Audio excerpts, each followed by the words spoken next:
Hello everyone, welcome to Indian academy. तो आज के वीडियो में हम बिजनेस स्टडीज के कुछ इंपॉर्टेंट क्वेश्चन को डिस्कस करने वाले हैं। इसके पिछले वीडियो में भी हमने कुछ क्वेश्चंस को डिस्कस किया था।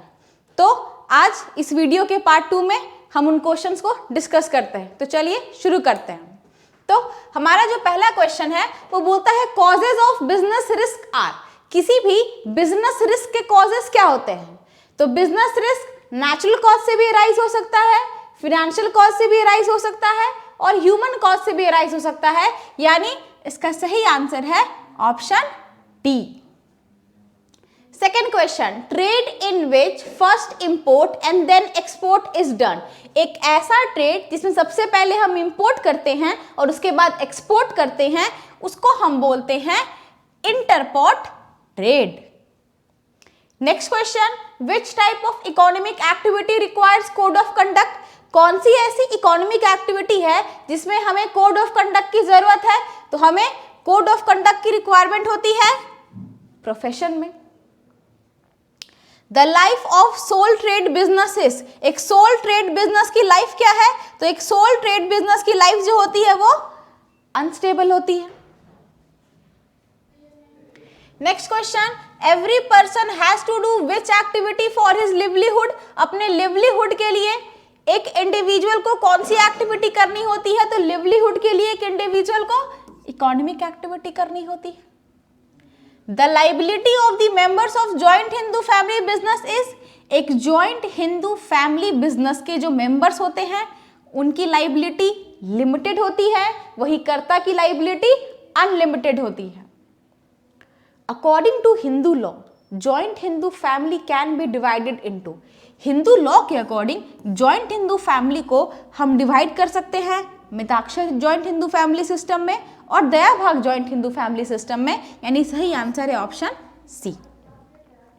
Which of the following is not covered under the category of full-fledged partner? एक full-fledged partner की कैटेगरी में इनमें से कौन इन्वॉल्व नहीं होता है? तो पार्टनर बाय होल्डिंग आउट जो होता है वो एक फुल फ्लेज पार्टनर नहीं होता है पार्टनरशिप का, तो उसको हम इस कैटेगरी में इन्वॉल्व नहीं करेंगे। Next question, providing regular market to its member is the objective of which cooperative society. अपने मेंबर्स को रेगुलर मार्केट प्रोवाइड करने का काम करती है cooperative marketing society. Which of the following has the advantage of continuity? इनमें से कौन सी ऐसी बिजनेस एंटरप्राइज है जो कंटिन्यूअसली मूव ऑन कर सकती है?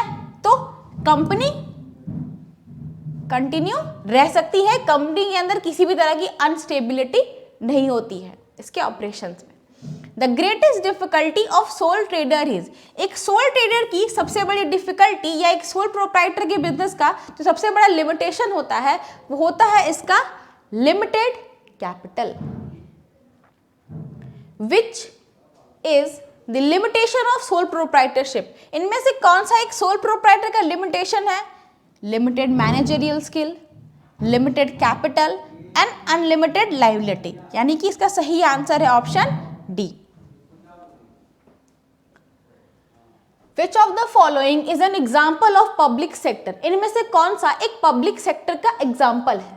तो GAIL India limited, Indian oil and scooter India limited, ये तीनों एग्जाम्पल है of public sector company. For Indian economy public enterprise is. किसी भी इंडियन इकोनॉमी के लिए पब्लिक एंटरप्राइज क्या है? तो इंडियन इकोनॉमी के लिए पब्लिक एंटरप्राइज जो है वो एक नेसेसरी चीज है। Centralised control in MNC is exercised by. MNC के अंदर जो सेंट्रलाइज कंट्रोल होता है उसको परफॉर्म कौन करती है? तो एमएनसी के अंदर जो सेंट्रलाइज कंट्रोल होता है उसको परफॉर्म करती है उसके हेडक्वार्टर।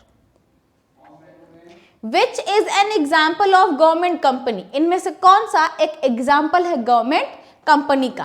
तो ओएनजीसी जो है वो एग्जाम्पल है गवर्नमेंट कंपनी की।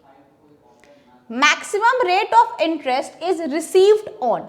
मैक्सिमम रेट ऑफ इंटरेस्ट जो होता है वो किस पे रिसीव होता है? तो जो मैक्सिमम रेट ऑफ इंटरेस्ट होता है वो हमें रिसीव होता है in fixed deposit account.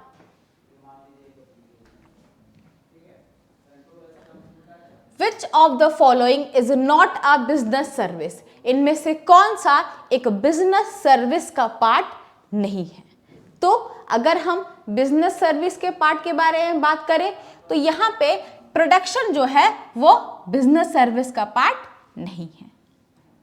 In the life insurance where there should be a insurable interest.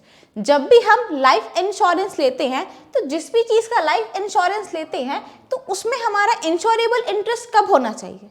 तो जनरली उस प्रॉपर्टी या उस इंडिविजुअल में हमारा insurable interest at the time of taking policy होना चाहिए।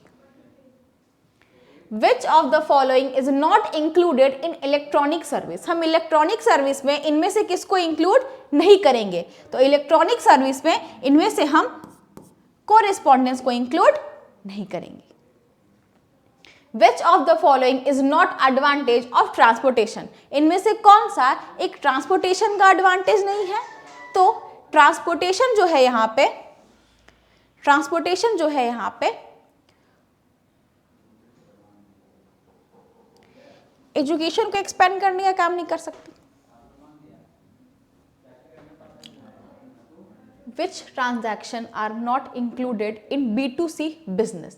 अगर हम B2C बिजनेस कर रहे हैं यानी बिजनेस टू कॉमर्स को ऑपरेट कर रहे हैं तो बिजनेस टू कॉमर्स को ऑपरेट करते वक्त इनमें से कौन सा ट्रांजैक्शन इंक्लूड नहीं होता है?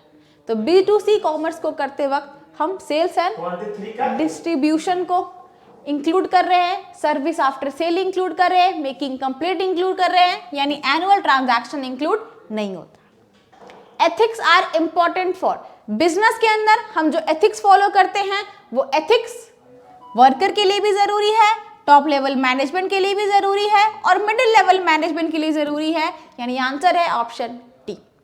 What is the responsibility of business toward government? एक बिजनेस की रिस्पॉन्सिबिलिटी टुवर्ड्स गवर्नमेंट क्या होती है? तो एक बिजनेस जो है कंट्री के इकोनॉमिक डेवलपमेंट में मदद भी करता है, वो लॉ को फॉलो करने में भी मदद करता है और अपने टैक्सेस को भी ऑनेस्टली पे करता है, यानी इन सारे ऑब्जेक्टिव को फुलफिल करने में वो मदद करता है। The liability of member can be known. हम किसी भी मेंबर की लाइबिलिटी कहाँ से जान सकते हैं? तो हम किसी भी मेंबर की लाइबिलिटी को मेमोरेंडम ऑफ एसोसिएशन की मदद से जान सकते हैं। The article of association establishes relation between. जो आर्टिकल ऑफ एसोसिएशन है वो किसके बीच रिलेशनशिप एस्टैब्लिश करता है? वो कंपनी और मेंबर के बीच एस्टैब्लिश करता है, कंपनी एंड आउटसाइडर के बीच करता है, या company and its member and among member? तो वो कंपनी और उसके मेंबर के बीच एस्टैब्लिश करता है। From which of the following companies can follow table F instead of article of association? इनमें से कौन सी ऐसी कंपनी है जो आर्टिकल ऑफ एसोसिएशन की जगह पे टेबल F को फॉलो करती है? तो एक पब्लिक लिमिटेड कंपनी जो है वो टेबल F को फॉलो करती है in place of articles of association. Which of the following is not included in external source of finance? हम एक्सटर्नल सोर्स ऑफ फाइनेंस में इनमें से किसको इंक्लूड नहीं करते हैं? तो हम रिटेन्ड अर्निंग को एक्सटर्नल सोर्स ऑफ फाइनेंस में इंक्लूड नहीं करते। Finance received on the issue of share. तो अगर हम शेयर्स इशू कर रहे हैं स्टॉक मार्केट में तो उससे जो फाइनेंस हमें रिसीव होता है उसको हम बोलते हैं long term finance. Risk involve in preference share is. जो प्रेफरेंस शेयर में रिस्क इन्वॉल्व होता है वो होता है minimum risk. Which of the following is not a problem of small industries? इनमें से कौन सा एक स्मॉल इंडस्ट्रीज की प्रॉब्लम नहीं है? तो स्मॉल इंडस्ट्रीज के अंदर अगर लोकल डिमांड जनरेट हो रही है तो वो उसकी प्रॉब्लम नहीं है, बल्कि ये उनके लिए बेनिफिशियल है। Which of the following is helpful in balanced regional development? तो किसी भी एरिया के बैलेंस्ड रीजनल डेवलपमेंट के लिए स्मॉल स्केल इंडस्ट्री का प्रमोशन काफ़ी ज़्यादा इंपॉर्टेंट है। Financial assistance to producer is provided by. Producers को फाइनेंशियल असिस्टेंस कौन देता है? तो प्रोड्यूसर्स को फाइनेंशियल असिस्टेंस प्रोवाइड करने का काम करते हैं होलसेलर्स।